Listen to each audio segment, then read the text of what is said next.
السلام علیکم ورحمۃ اللہ، کیسے ہیں آپ؟ امید ہے آپ خیریت سے ہوں گے۔ آج آپ کا لیسن سورۃ بقرہ پارہ نمبر 3 رکوع نمبر 8 ہے، جو سورۃ بقرہ کا آخری رکوع ہے۔ آج انشاءاللہ تعالیٰ آپ سورۃ بقرہ کمپلیٹ کر لیں گے۔ شروع کرتے ہیں اللہ کے نام سے۔ اعوذ باللہ من الشیطان الرجیم، بسم اللہ الرحمن الرحیم۔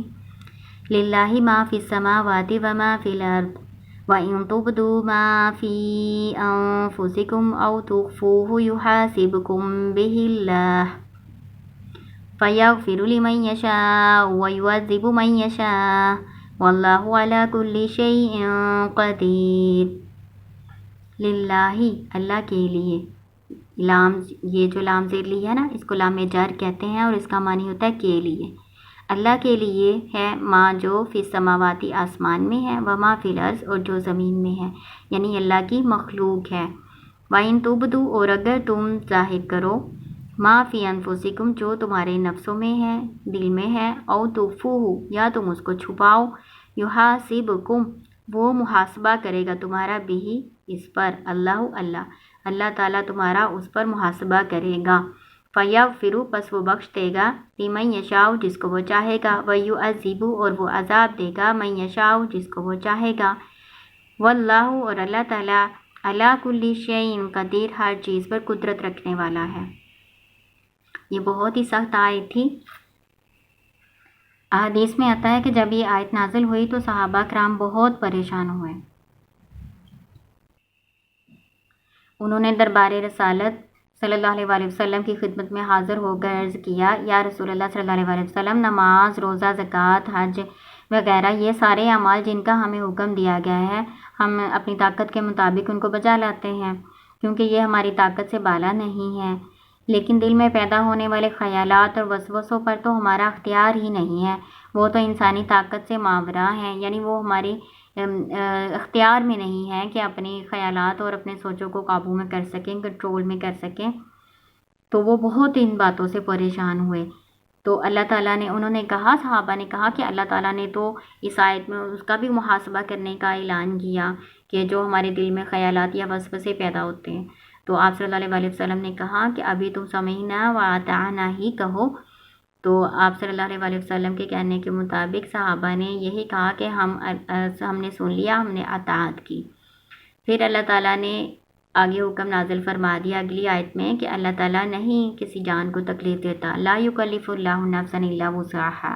تو اللہ تعالیٰ نے پھر آسانی دے دی کہ اللہ تعالیٰ ہر ایک شخص سے اس کی وسعت کے مطابق ہی مکلف بنائے گا۔ تو اس طرح سے یہ اس کا شان نزول تھا، ٹھیک ہے۔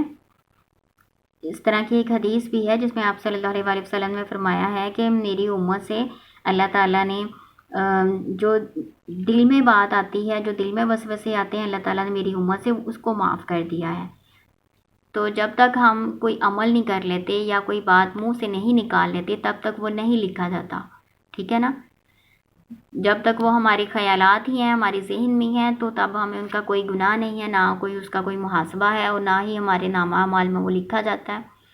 جب ہم اپنے منہ سے نکالیں گے یا پھر اس پر عمل کریں گے تو پھر وہ لکھا جائے گا، ٹھیک ہے۔ اللہ تعالیٰ نے امت مسلمہ سے اس چیز کو، وسوسوں کو معاف کر دیا ہے۔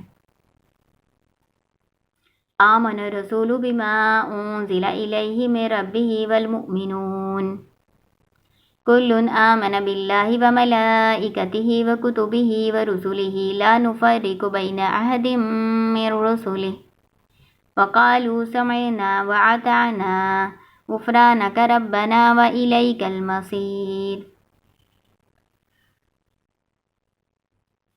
آمن رسول ایمان لائے رسول صلی اللہ علیہ وسلم، بما اس پر جو انزلہ اتارا گیا، الیہ ان کی طرف، من ربہ ان کے رب کی طرف سے، والمؤمنون اور مومنین، کل سارے کے سارے، آمنہ ایمان لائے، باللہ اللہ پر، وملائکتہ اور اس کے فرشتوں پر، وکتبہ اس کی کتابوں پر، ورسلہ اور اس کے رسولوں پر، لا نہیں، نفرق ہم فرق کرتے، بین احد کسی ایک کے درمیان، میں رسولہ اس کے رسولوں میں سے، وقالو اور انہوں نے کہا، سمعنا ہم نے سن لیا، واطعنا اور ہم نے اطاعت کی، غفرانک ہمیں بخش دے، ربنا اے رب ہمارے، والیک المصیر اور تیرے ہی طرف لوٹنا ہے۔ یہ جو آخری آیات ہے نا سورۃ بقرہ کی، ان کی بڑی فضیلت ہے۔ نبی صلی اللہ علیہ وسلم نے فرمایا ہے جو شخص سورۃ بقرہ کی آخری 2 آیتیں پڑھ لیتا ہے رات کو سونے سے پہلے، اگر کوئی یہ 2 آیتیں پڑھ لیتا ہے تو یہ 2 آیتیں اس کو کافی ہو جائیں گی، یعنی اس کو ہر چیز سے کافی ہو جائیں گی، بے شک اس کے پاس کوئی اور عمل نہ ہوگا تب بھی یہ آیتیں 2 آیتیں اس کو کافی ہو جائیں گی۔ تو رات کو سونے سے پہلے یہ 2 آیتیں پڑھ کے سونا چاہیے، ٹھیک ہے۔ یہ صحیح بخاری کی میں نے حدیث آپ کو بتائی ہے، اور یہ بھی ہے کہ اللہ تعالیٰ ان 2 آیتوں کی وجہ سے اس کی حفاظت فرماتے ہیں، جو پڑھ کے سوتا ہے نا اللہ تعالیٰ اس کی حفاظت فرماتے ہیں۔ دوسری حدیث میں ہے کہ نبی صلی اللہ علیہ وسلم کو معراج کی رات جو 3 چیزیں تحفے کے طور پر ملی تھی نا، ان میں سے سورۃ بقرہ کی آخری 2 آیات بھی تھیں، ٹھیک ہے نا۔ اور اس طرح سے بھی ایک حدیث کا مفہوم ہے کہ اس سورت کی آخری آیات آپ صلی اللہ علیہ وسلم کو ایک خزانے سے عطا کی گئیں جو عرش الہی کے نیچے ہے، اور یہ آیات آپ صلی اللہ علیہ وسلم کے سوا کسی اور نبی کو نہیں دی گئی۔ حضرت معاذ رضی اللہ عنہ اس سورت کے خاتمے پر، یعنی جب یہ سورت مکمل ہوتی تھی تو آمین کہا کرتے تھے، تو ہم نے بھی آمین کہنا ہے، ٹھیک ہے۔ دعا ہے نا، یہ دعا بھی ہے۔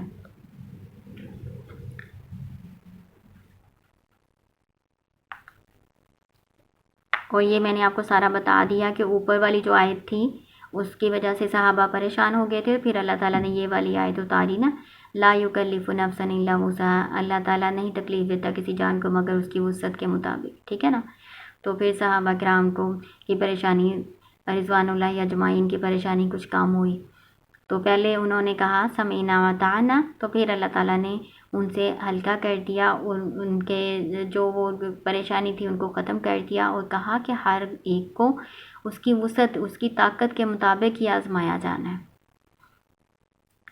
لا یکلف اللہ نفسا الا وسعها لها ما کسبت وعلیہا ما اکتسبت ربنا لا تؤاخذنا ان نسینا او اخطأنا، نہیں اللہ تکلیف دیتا کسی جان کو مگر اس کی وسعت کے مطابق، اس کی طاقت کے مطابق، لہا اس کے لیے ہے، ما کسبت جو اس نے کمایا، وعلیہا اور اسی پر ہے، ما اکتسبت جو اس نے کمایا۔ مطلب جو وہ نیکی کے کام کرے گی کوئی جان، یعنی کوئی شخص کوئی نیکی کا کام کرے گا اس کا اجر اسی کے لیے ہے، اور جو برائی کا کام کوئی جان کرے گی یا کوئی انسان برائی کا کام کرے گا تو اس کا وبال اسی پر پڑے گا، ٹھیک ہے۔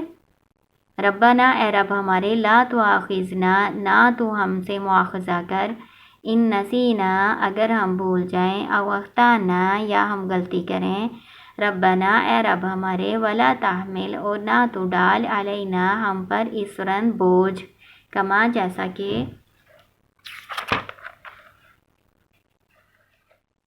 حملتا ہو تو نے بوجھ ڈالا اس کا، علی الذین ان لوگوں پر، جو من قبلنا ہم سے پہلے تھے، یعنی ہم سے پہلے جو اہل کتاب تھے ان کا دین مشکل تھا ہمارے دین سے، تو اس طرح کا بوجھ ہم پر نہ ڈال، ہمارے لیے اللہ جی آسانی فرما دیں۔ ان کا دین اتنا مشکل تھا کہ یہودیوں کے ہاں اگر ان کے کپڑوں پہ یا ان کے جسم پہ ناپاکی لگ جاتی تھی نا، ہم تو دھو لیتے ہیں، صاف کر لیتے ہیں، غسل کر لیتے ہیں، صاف ہو جاتا ہے تو پاک ہو جاتا ہے، ان کے لیے یہ نہیں تھا، ان کو کینچی سے کاٹنا پڑتا تھا پھر وہ پاک ہوتا تھا، ان کے لیے ان کی شریعت اتنی آسان نہیں تھی جتنی ہمارے لیے ہے نا۔ تو اس لیے ہم دعا کرتے ہیں اللہ سے کہ اللہ جی جو بوجھ ان لوگوں پر ڈالا تھا وہ ہم پر نہ ڈال، ربنا اے رب ہمارے، ولا تحملنا نہ تو ہم پر بوجھ ڈال، ما لا طاقت لنا بھی جس کی ہمیں طاقت نہیں، واعف عنا اور درگزر فرما ہم سے، واغفر لنا اور بخش دے ہم کو، وارحمنا اور ہم پر رحم فرما، انت مولانا تو ہی ہمارا مولا ہے، فانصرنا مولا کا مطلب ساتھی، کارساز، فانصرنا پس ہماری مدد فرما، علی القوم الکافرین کافر قوم پر، یعنی کافر قوم کے مقابلے میں ہماری مدد فرما، ٹھیک ہے۔ اس کے اختتام پہ کیا کہتے ہیں؟ آمین، یہ دعا ہے، ٹھیک ہے۔ آپ دعا کے طور پر بھی اس کو پڑھ سکتے ہیں، اور رات کو سونے سے پہلے پڑھنے کی فضیلت میں نے آپ کو بتائی کہ یہ 2 آیات ہر چیز سے کافی ہو جاتی ہیں، اور یہ آپ صلی اللہ علیہ وسلم کو تحفے کے طور پر دی گئی تھی، ان آیات کو پڑھ کے دعا قبول بھی ہوتی ہے، ٹھیک ہے۔ تو آج آپ کا سبق آسان سا تھا، ریوائز کر لیں.